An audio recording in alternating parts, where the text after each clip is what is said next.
बिस्मिल्लाहिर्रहमानिर्रहीम। अस्सलामु अलैकुम वरहमतुल्लाहि वबरकातुहू। उम्मीद है आप सब खैरियत से होंगे।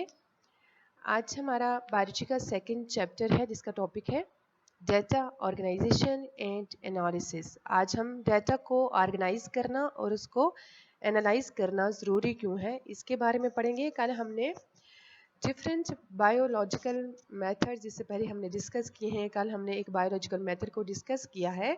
उसके बाद आपको पता है कि डाटा जब आ जाता है हमारे पास कोई भी, तो उसको ऑर्गेनाइज किया जाता है और फिर उसका एनालिसिस किया जाता है।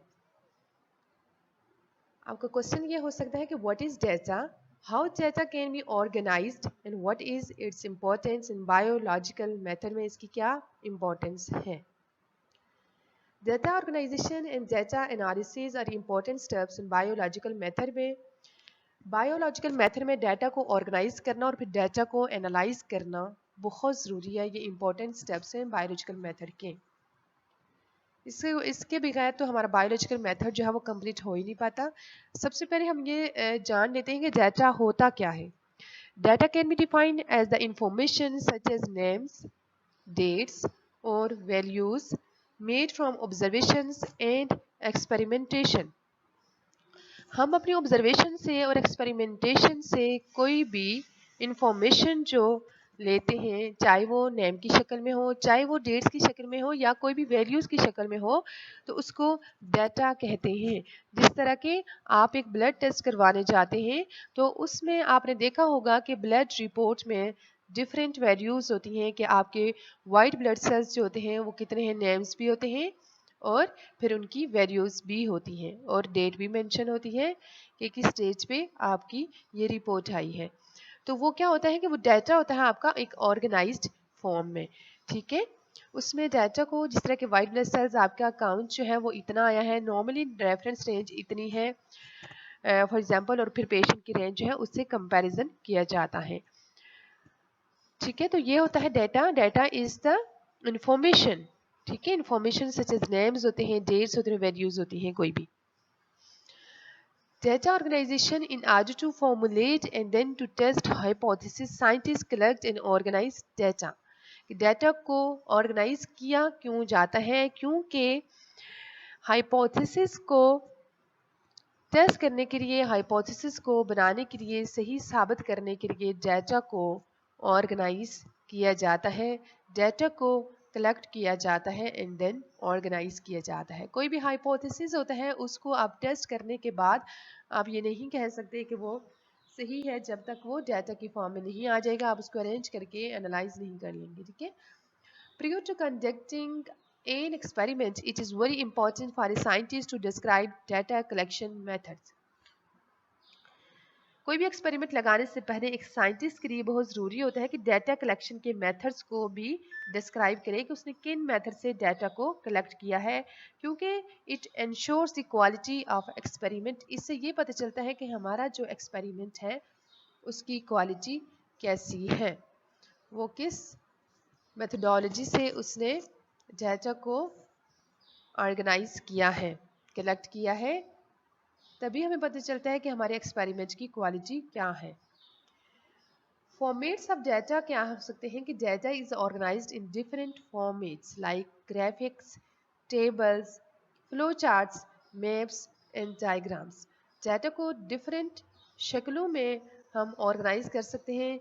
वो टेबल की फॉर्म में हो सकते हैं, वो ग्राफ्स की फॉर्म में हो सकते हैं, चार्ट बार्स की फॉर्म में हो सकते हैं, कोई भी मैप हो सकता है। ठीक है, और या कोई डायग्राम भी हो सकती है।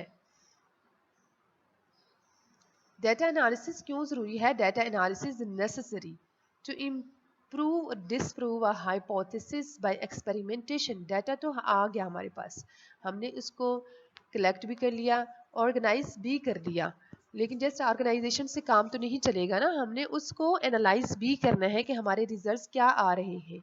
ठीक है, उनको हम कंपेयर करेंगे रेफरेंस रेंज के साथ, तभी हमें पता चलेगा कि हमारे रिजल्ट्स जो हैं वो हमारे हाइपोथेसिस से मैच कर रहे हैं या नहीं। It is done through the application of statistical methods.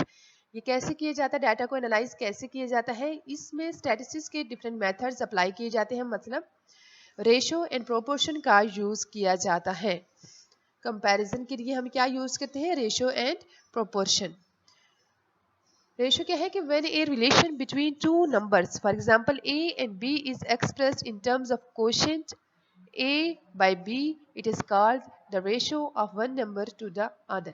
ठीक है, जब हम रिलेशन देखते हैं दो नंबर्स के बीच में और उनको क्वेश्चन की फॉर्म में एक्सप्रेस किया जाता है तो इसे हम रेशो कहते हैं।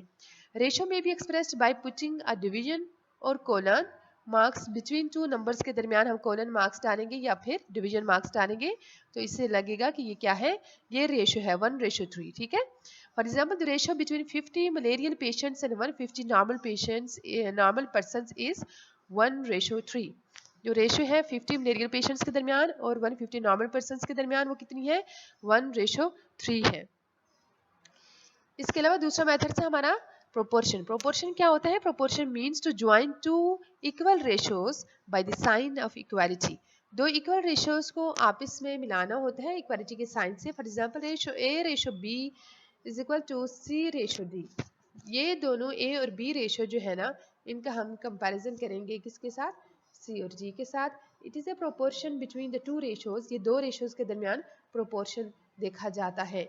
This proportion may also be expressed as A ratio B proportion C ratio D when three values in a proportion are non, the fourth one can be calculated। अगर तीन वैल्यूज अगर प्रोपोर्शन में non हो तो चौथी को calculate करना आसान होता है। For example a biologist can calculate how many birds will get malaria when he allows infected mosquitoes to bite 100 healthy sparrows। एक बायोलॉजिस्ट जो था वो कैलकुलेट कर सकता है कि कितने बर्ड्स को मलेरिया हो सकता है अगर वो अलाउ करता है इन्फेक्टेड मॉस्किटो को वो करे कि वो 100 हेल्दी स्पैरोज को बाइट करें। अगर वो 100 को करेंगे तो इससे ये होगा कि वो कैलकुलेट कर पाएगा कि कितने बर्ड्स को मलेरिया हो सकता है। In the previous experiment noted that when he allowed mosquitoes to bite 20 sparrows 14 out of them got malaria. Previous experiment में साइंटिस्ट ने देखा कि उसने 20 स्पैरोज ली, उनको बाइट करवाया मॉस्किटो से, उनमें से 14 जो थी उनको मलेरिया हो गया था। Now he uses the proportion rule. ठीक है, एक एक्सपेरिमेंट में उसकी ये रेशो आई थी 14:20 की रेशो आई थी और दूसरे एक्सपेरिमेंट में वो 100 हेल्दी स्पैरोज ले रहा है लेकिन उसे नहीं पता कि कितने मजीद स्पैरोज को मॉस्किटो हो सकता है। मतलब तीन वैल्यूज तो हमारे पास है, चौथी वैल्यूज को फाइंड आउट करने के लिए वो प्रोपोर्शन यूज करेगा। ठीक है, फॉर एग्जांपल फर्स्ट रेशो क्या थी 14:20। 14 आउट ऑफ 20 जो है वो आई थी स्पैरोज को, 20 में से 14 स्पैरोज को मलेरिया हो गया था। नेक्स्ट उसने क्या लिया, हेल्दी 100 स्पैरोज ली और हमें नहीं पता कि कितनी स्पैरोज को मलेरिया हो सकता है तो प्रोपोर्शन तनासब उसका चेक किया जा सकता है by the formula of proportion, by using the method of proportion. 14:20 proportion x ratio 100। x हमने फाइंड आउट करनी है, वो वैल्यू है। ठीक है, ये x by 100 is equal to 14/20।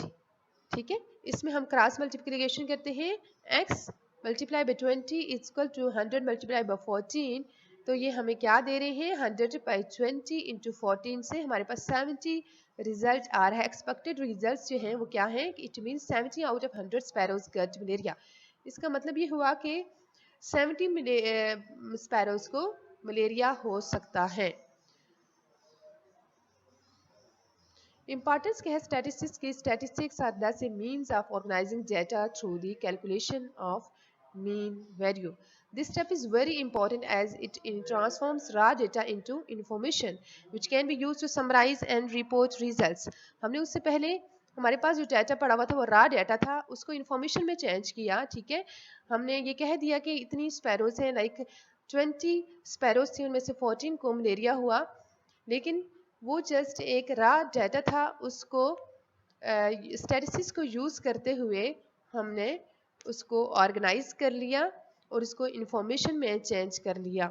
ठीक है, into information which can be use to summarize and report results. ठीक है, पहले हमारे पास कोई वैल्यूज़ नहीं थी, जस्ट हमें पता था कि हमारे पास 14 स्पैरोज को मलेरिया हो गया है 20 में से, लेकिन कोई इन्फॉर्मेशन तो नहीं थी, कोई डेट की फॉर्म में, डाटा की फॉर्म में, नेम्स की फॉर्म में, किसी वैल्यूज़ की फॉर्म में इन्फॉर्मेशन हमने नहीं दी थी। बस इतना बताया था कि इतनी 14 स्पैरोज को मलेरिया हो गया है। लेकिन जब हमने उसको डाटा की फॉर्म में कन्वर्ट किया, मतलब हमने राइट अप किया कि 14 को हुआ आउट ऑफ 20, तो हमें समझने में भी आसानी हो गई, वो एक इन्फॉर्मेशन की फॉर्म में चला गया।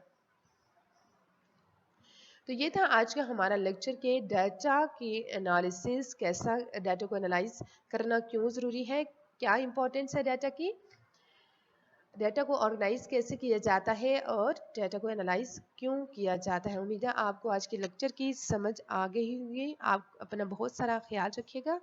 अल्लाह हाफिज़।